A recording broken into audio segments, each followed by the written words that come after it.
Good day to you, and welcome to part 2 of Manifesto for Humanity. What I want to do in this next bit is to give or suggest a different concept about the way in which we govern ourselves. Very, very interestingly, modern quantum physics has shown something that we really need to take note of here.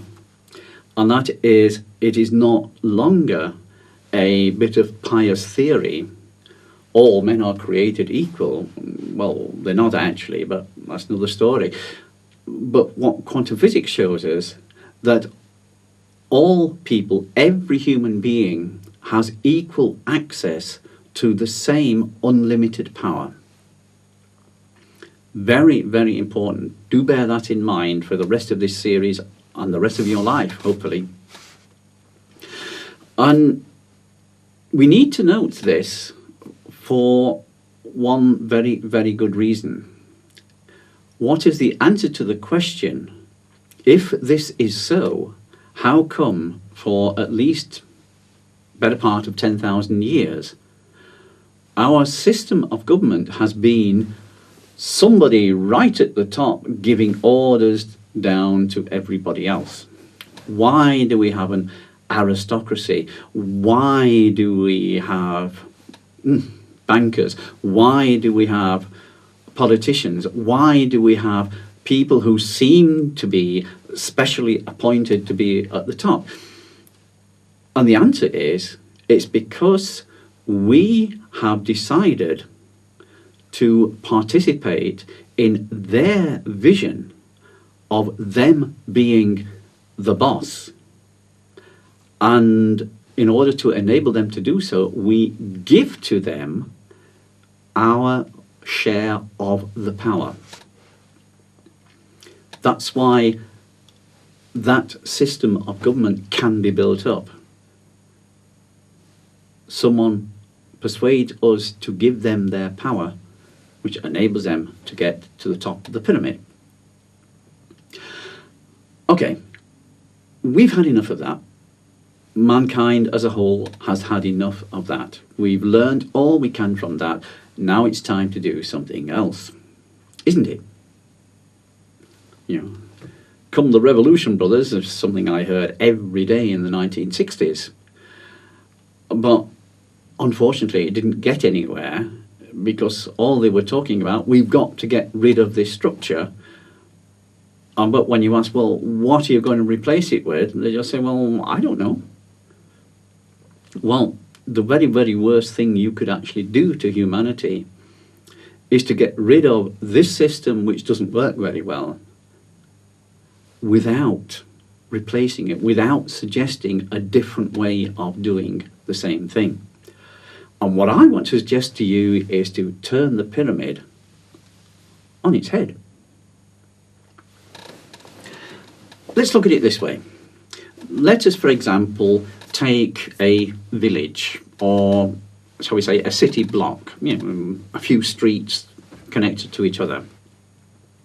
Let us say that the people who live and work there have a regular meeting, I don't know, maybe once a week, maybe once a month. There are no rules in that sense. And that these people who live and work there, they decide what they want to do with their resources which they have at that place. They decide. Or you decide where you live and work. I decide where I live and work.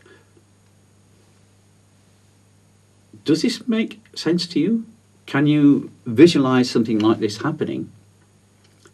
That instead of some faceless bureaucrat taking half of your wealth and spending it in a way which he thinks is appropriate to somebody else, wouldn't you rather decide what you are going to do with your wealth to help you and your fellow men have a better life where you live and work? Do you think that might work better? You see, if you do it that way around, if you leave the power where it belongs with the individual people,